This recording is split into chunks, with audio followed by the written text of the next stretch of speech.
Assalamualaikum warahmatullahi wabarakatuh. How are you guys? Di video ini saya akan memaparkan hasil kerja kelompok 6 mata kuliah pengetahuan komputer. Sebelum itu saya akan memperkenalkan anggota tim kelompok 6. Yang pertama Alda Ayu Pratiwi, Dini Anggraini, Dina Fitria, Akmal, dan Yulianti Tutun. Oke, sekarang kita akan beralih ke videonya. Enjoy this video guys. Oke, judul dari mata kuliah pengetahuan komputer ini adalah komponen hardware, port-port komputer, dan media penyimpanan. Komponen pada hardware itu ada 5. Yang pertama input, kontrol, proses penyimpanan, dan output. Komponen utama ini ada 2. Yang pertama Central Processing Unit dan media penyimpanan.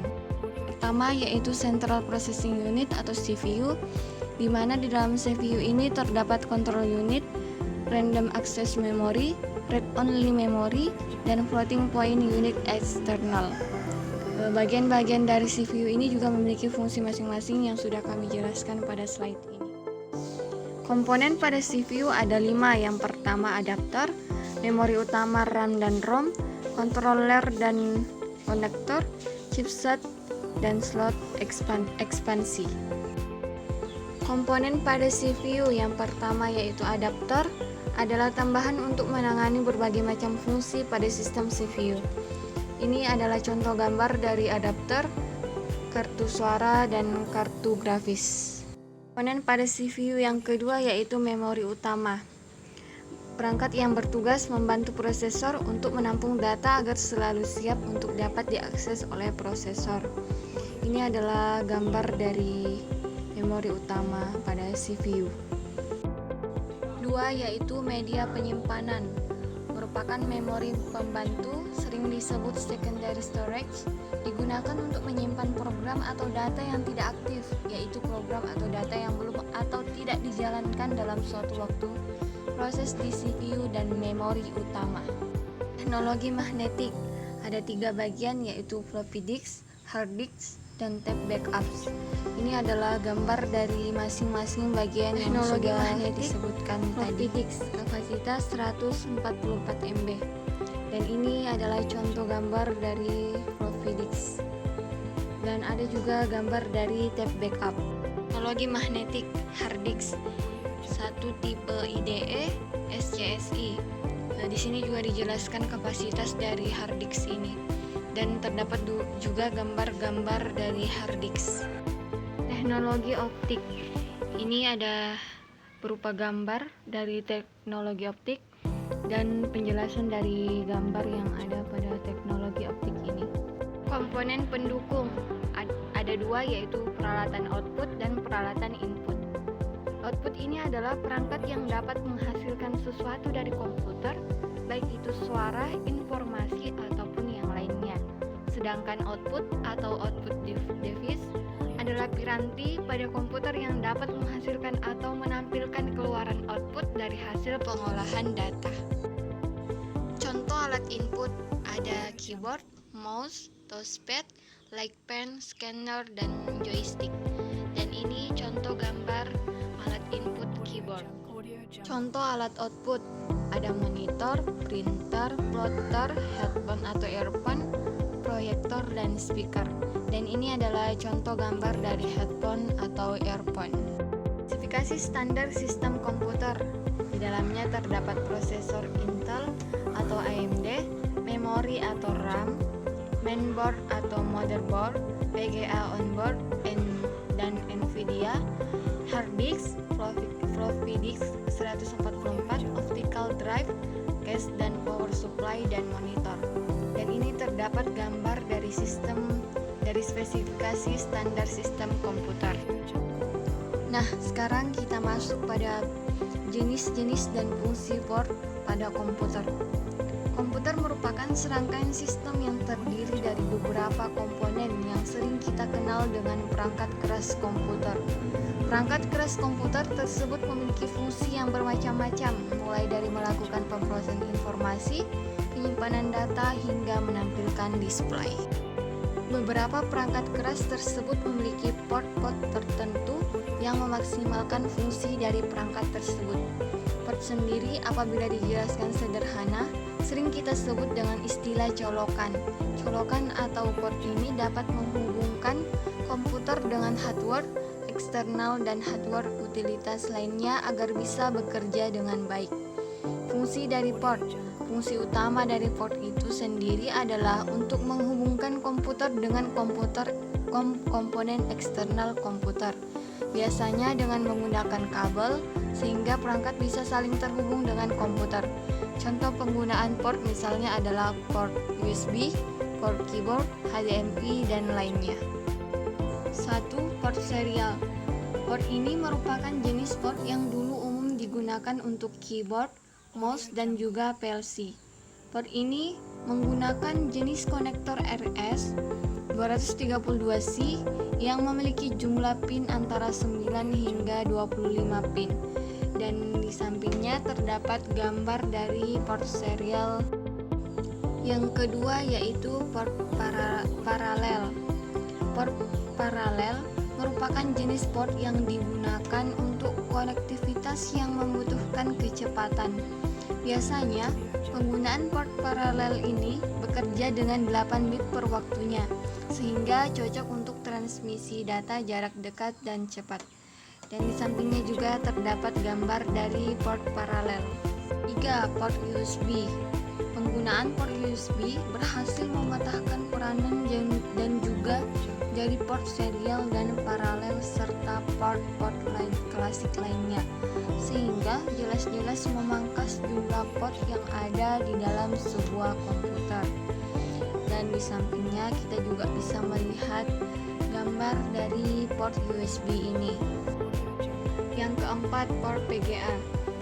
Port PGA merupakan port yang masih banyak digunakan hingga saat ini. Port PGA merupakan port yang dimiliki oleh PGA card atau graphic card pada sebuah komputer. Konektor dari port PGA ini menggunakan konektor DE15 dengan jumlah 15 pin. Di sini kita bisa melihat contoh gambar dari port PGA. Dan port PGA ini biasa digunakan untuk menyambungkan monitor ke laptop jika ingin menampilkan gambar yang berasal dari laptop. Yang kelima, port infrared. Port infrared atau inframerah saat ini sudah jarang ditemui pada komputer. Meskipun fungsinya untuk mengkoneksikan perangkat wireless dengan komputer, namun karena banyak perangkat wireless sudah menyertakan inframerah dalam bentuk USB di paket penjualannya, maka penggunaan port inframerah sudah jarang digunakan.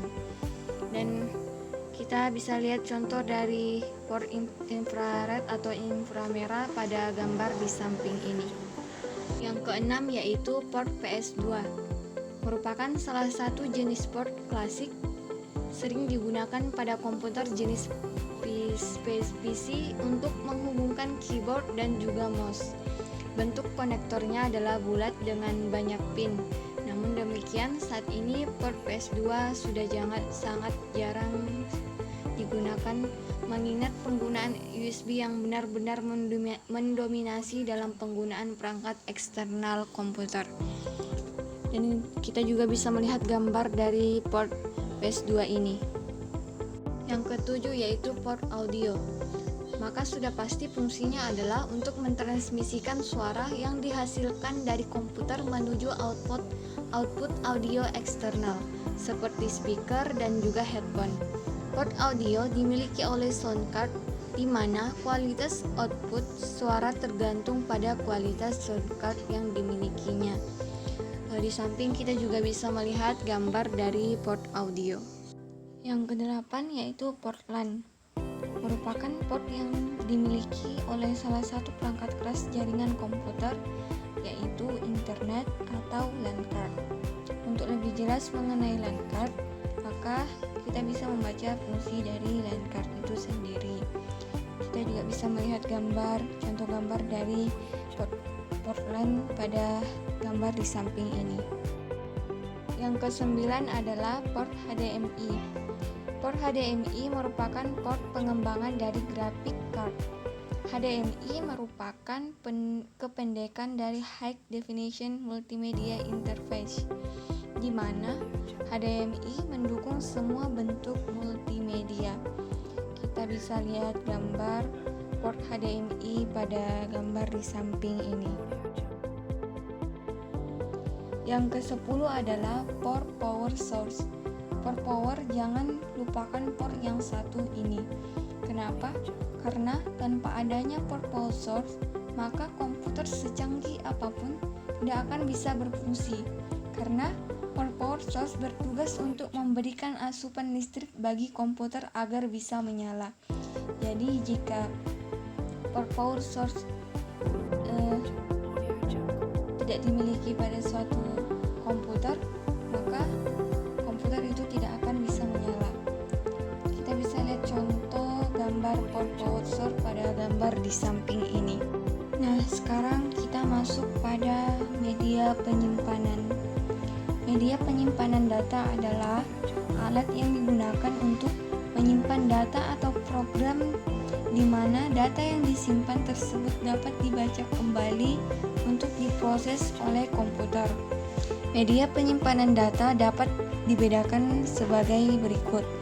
Yang pertama yaitu hard disk, flash disk, floppy disk, CD atau compact disk, DVD, Blu-ray, fluorescent multilayer, RAM, flash memory, dan ROM atau read-only memory.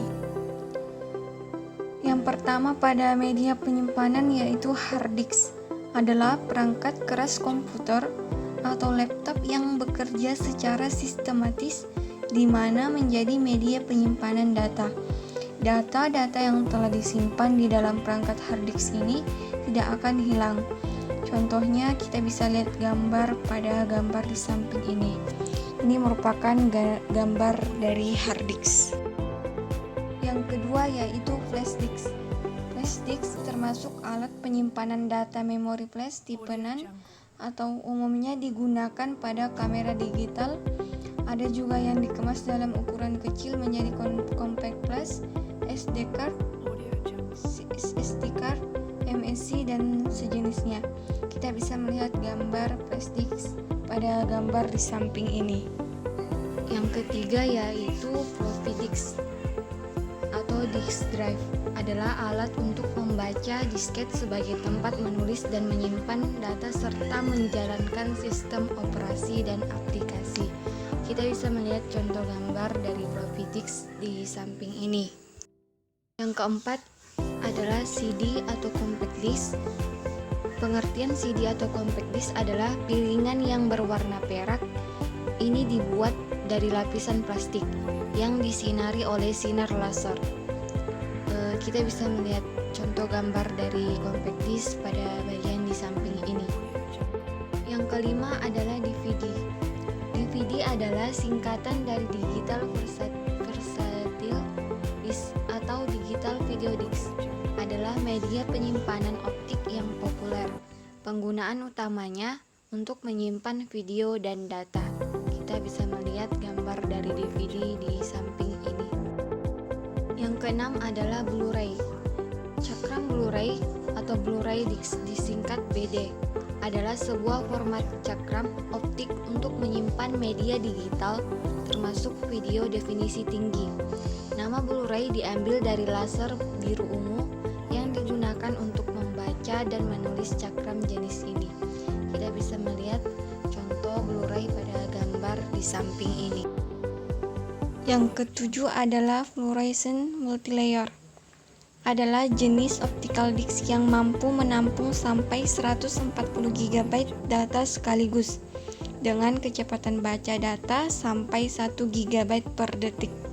Kita bisa melihat contoh gambar dari fluorescent multilayer di samping ini. Yang kedelapan adalah RAM. RAM adalah memori tempat penyimpanan sementara pada saat komputer dijalankan dan dapat diakses secara acak atau random. Fungsi dari RAM adalah mempercepat pemrosesan data pada komputer. Kita bisa melihat contoh-contoh gambar RAM pada gambar di samping ini. Yang ke-9 adalah change memory. Adalah memori yang berukuran kecil yang sifatnya temporary atau sementara.